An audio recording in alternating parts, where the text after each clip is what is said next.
ಅದೆಷ್ಟೋ ಜೀವನಗಳನ್ನು ಹಾಳು ಮಾಡಿದ ಡ್ರಗ್ಸ್ಗೆ ಕಡಿವಾಣ ಹಾಕುವ ನಿಟ್ಟಿನಲ್ಲಿ ಕಮಿಷನರ್ ಎನ್ ಶಶಿಕುಮಾರ್ ನೇತೃತ್ವದಲ್ಲಿ ಹಾಗೂ ಮನೋವೈದ್ಯ ಮತ್ತು de addiction specialist doctor Sudhindra Huddar ಅವರ ಸಮ್ಮುಖದಲ್ಲಿ ಜಾಗೃತಿ ಶಿಬಿರ ಹಮ್ಮಿಕೊಂಡಿದ್ದು ಸುಮಾರು 500ಕ್ಕೂ ಹೆಚ್ಚು ಗಾಂಜಾ ವ್ಯಸನಿಗಳನ್ನು ಪರೀಕ್ಷೆಗೆ ಒಳಪಡಿಸಿ ಪಾಸಿಟಿವ್ ಬಂದ 200 ಜನ ವಿದ್ಯಾರ್ಥಿಗಳು ಹಾಗೂ ಯುವಕರಿಗೆ ಜಾಗೃತಿಯನ್ನ ಮೂಡಿಸಲಾಯಿತು.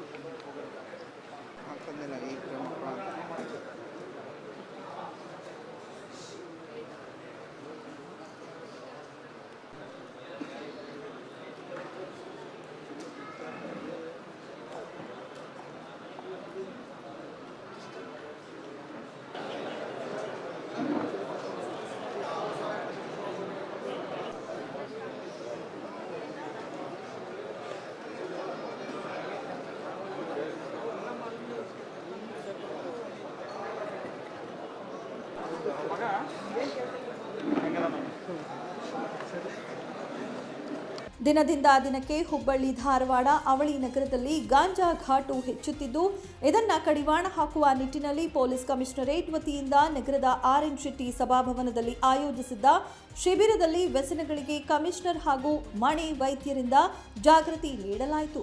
ಬಳಿಕ ಮಾತನಾಡಿದ ಕಮಿಷನರ್ ಎನ್ ಶಶಿಕುಮಾರ್, ಅವಳಿ ನಗರದಲ್ಲಿ ಡ್ರಗ್ಸ್ ಮುಕ್ತ ಅಭಿಯಾನವನ್ನು ಹಮ್ಮಿಕೊಳ್ಳಲಾಗಿದ್ದು ಇದಕ್ಕೆ ಸಾರ್ವಜನಿಕರು ಕೈಜೋಡಿಸಬೇಕು ಎಂದರು. ಮಾದಕ ವಸ್ತುಗಳನ್ನು ಸೇವಿಸುವುದರಿಂದ ಆರೋಗ್ಯಕ್ಕೆ ಮತ್ತು ಸಮಾಜದಲ್ಲಿ ಏನೆಲ್ಲ ಪ್ರಭಾವ ಬೀರುತ್ತದೆ ಎಂದು ಪೊಲೀಸ್ ಕಮಿಷನರ್ ಎನ್ ಶಶಿಕುಮಾರ್ ಮತ್ತು ವೈದ್ಯರು ತಿಳಿ ಹೇಳಿದರು.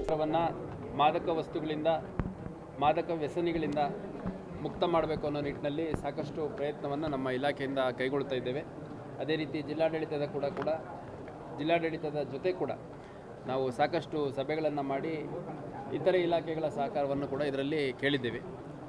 ಈ ವರ್ಷ ದಾಖಲಾದಂಥ ಮಾದಕ ವಸ್ತು ಪೆಡ್ಲಿಂಗ್ ಪ್ರಕರಣಗಳನ್ನು ನಾವು ಪರಿಶೀಲನೆ ಮಾಡಲಾಗಿ ಪೆಡ್ಲಿಂಗ್ ಮಾಡಿದಂಥವ್ರು ಅಂದರೆ ಮಾರಾಟ ಮಾಡಿದಂಥವ್ರು ಯಾರಿಗೆ ಮಾರಾಟ ಮಾಡಿದ್ದಾರೆ ಅನ್ನೋಂಥ ಮಾಹಿತಿಯನ್ನು ಕಲೆ ಹಾಕಿ ನಿರ್ದಿಷ್ಟವಾಗಿ ಸುಮಾರು 505 ಜನರನ್ನು ನಾವು ವಶಕ್ಕೆ ತೊಗೊಂಡು ಅವ್ರನ್ನ ಡ್ರಗ್ ಕಿಟ್ ಇರುತ್ತೆ ನಮ್ಮ ಹತ್ರ, ಅದನ್ನು ಕಿಮ್ಸಲ್ಲಿ ಮತ್ತು ಧಾರವಾಡದ ಡಿಮ್ಹ್ಯಾನ್ಸಲ್ಲಿ ಪರಿಶೀಲನೆ ಮಾಡಿದಂಥ ಸಂದರ್ಭದಲ್ಲಿ ಸುಮಾರು 197 ಜನ ಪಾಸಿಟಿವ್ ಬಂದಿರೋ, ಅಂದರೆ ಸುಮಾರು 40% ಅಷ್ಟು ನಾವು ಟೆಸ್ಟ್ ಮಾಡಿಸಿದ ಜನ. ಕೆಲವರು ಸರಿಯಾಗಿ ಲೈಸೆನ್ಸ್ ಇಟ್ಕೊಂಡಲ್ಲೇ ಯಾವುದೇ ಒಂದು ಡೀಟೇಲ್ಸ್ ಇಟ್ಕೊಂಡಲ್ಲೇ ಗಾಂಜಾ ವ್ಯಸನಿಗಳು ಮದ್ಯಪಾನ ಮಾಡೋವಂಥವರೆಲ್ಲ ಇದ್ದಾರೆ, ಅವ್ರ ಬಗ್ಗೆ ಎಲ್ಲ ಕ್ರಮ ಆಗಬೇಕು ಅಂತ ಮನವಿ ಮಾಡಿದರು. ಮತ್ತು ಗೌಂಡಿ ಕೆಲಸ ಮಾಡೋರು ಇದ್ದಾರೆ, ದಿನೇ ಕೆಲಸ ಮಾಡೋರು ಇದ್ದಾರೆ, ಮತ್ತು ಬೇರೆ ಬೇರೆ ಒಳ್ಳೆ ಸ್ಯಾಲ್ರಿಡ್ ಜಾಬಲ್ಲಿರುವಂಥವ್ರು ಇದ್ದಾರೆ. ಒಟ್ಟಾರೆಯಾಗಿ ಇಲ್ಲಿ ಅವಳಿ ನಗರವನ್ನು ಮಾದಕ ವಸ್ತುಗಳಿಂದ ಮುಕ್ತ ಮಾಡಲಿಕ್ಕೆ ನಮ್ಮ ಅಭಿಯಾನ ಮುಂದುವರಿಯುತ್ತೆ. ಎಲ್ಲರ ಸಹಕಾರ ಇರಲಿ ಅಂತ ಮುಖ್ಯವಾಗಿ ನಾನು ಪೋಷಕರಲ್ಲಿ ಮನವಿ ಮಾಡಲಿಕ್ಕೆ ಇಷ್ಟಪಡ್ತೀನಿ. ಒಟ್ನಲ್ಲಿ ಅವಳಿ ನಗರದಲ್ಲಿ ಗಾಂಜಾ ಗುಂಗಿನ ನಶೆ ಇಳಿಸಲು ಪೊಲೀಸ್ ಕಮಿಷನರೇಟ್ ವತಿಯಿಂದ ಅದೆಷ್ಟೋ ಬಾರಿ ಜಾಗೃತಿ ಅಭಿಯಾನಗಳನ್ನು ಹಮ್ಮಿಕೊಂಡರೂ ಯುವಕರು ಗಾಂಜಾ ಸೇವನೆಯಿಂದ ಹೊರಬರದೇ ಒದ್ದಾಡುತ್ತಿದ್ದಾರೆ.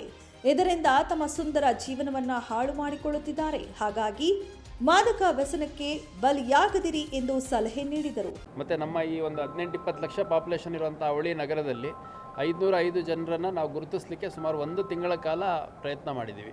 ಜಾಸ್ತಿ ಆಗಿದೆ ಅಂತ ಹೇಳೋದು ತಪ್ಪಾಗುತ್ತೆ, ಬಟ್ ಇರೋವಂಥದ್ದನ್ನು ಕೂಡ ಇನ್ನೂ ಝೀರೋ ಮಾಡಲಿಕ್ಕೆ ಝೀರೋ ಟಾಲರೆನ್ಸ್ ಪಾಲಿಸಿ ಏನಿದೆ ಡ್ರಗ್ಸ್ ವಿರುದ್ಧ ನಮ್ಮ ಸರ್ಕಾರದ ಹಂತದಿಂದ ಕೂಡ ನಮಗೆ ಸೂಚನೆ ಇದೆ. ನಮ್ಮ ಗೃಹ ಸಚಿವರು, ಮುಖ್ಯಮಂತ್ರಿಗಳು, DG ಅವರು, ADG ಅವರು ಎಲ್ಲರದ್ದು ಸೂಚನೆ ಇದೆ ನಮ್ಮ ಕರ್ನಾಟಕ ರಾಜ್ಯವನ್ನು ಮಾದಕ ವಸ್ತುಗಳಿಂದ ಮುಕ್ತ ಮಾಡಬೇಕು ಅಂತ. ಆ ನಿಟ್ಟಿನಲ್ಲಿ ನಮ್ಮ ಪ್ರಯತ್ನ ಕೂಡ ಹುಬ್ಳಿ ಧಾರವಾಡ ಕಮಿಷನರೇಟ್ ವತಿಯಿಂದ ಮುಂದುವರೆದಿದೆ.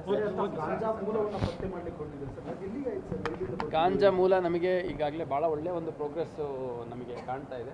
ನಮಗೆ ಬೀದರ್ ಮೂಲದಿಂದ ಬರ್ತಾ ಇದೆ, ಅಂದರೆ ಬೀದರ್ ಕಡೆಯಿಂದ ಎಂಟ್ರಿ ಆಗುತ್ತೆ, ಅದು ಬೇಸಿಕಲಿ ಆಂಧ್ರ ಪ್ರದೇಶ ತೆಲಂಗಾಣ ಕಡೆಯಿಂದ ಇರುತ್ತೆ. ಮಹಾರಾಷ್ಟ್ರ ಮೂಲದ ಮೂವ್ಮೆಂಟ್ ಇದೆ ಮತ್ತು ರಾಜಸ್ಥಾನ ಮೂಲದ ಮೂವ್ಮೆಂಟ್ ಇದೆ. ಈ 3 ಭಾಗಗಳಿಂದ ನಮ್ಮ ಕೇಸ್ಗಳಲ್ಲಿ ಕೆಲವು ಆರೋಪಿಗಳು ಸಿಕ್ಕಿದ್ದಾರೆ. ಬೆಂಗಳೂರು ಕಡೆಯಿಂದನೂ ಕೂಡ ಬಂದಿದೆ. ಸೊ ಹಂಗಾಗಿ ಇದು ಮೂಲ ಎಲ್ಲಿ ಅಂತ ಮೂಲ ಹುಡ್ಕೋವಂಥದ್ದು ಒಂದು ಕಡೆ ಆದರೆ, ಇಲ್ಲಿ ಪೆಡ್ಲಿಂಗ್ ಮಾಡೋವಂಥವ್ರ ಜೊತೆಗೆ ಕನ್ಸಂಪ್ಷನ್ ಮಾಡೋವಂಥವ್ರದ್ದು ಒಂದು ಸಮಗ್ರವಾಗಿ ತನಿಖೆ ಮಾಡೋ ಉದ್ದೇಶದಿಂದ ಇದನ್ನು ಮಾಡ್ತಾ ಇದ್ದಾರೆ.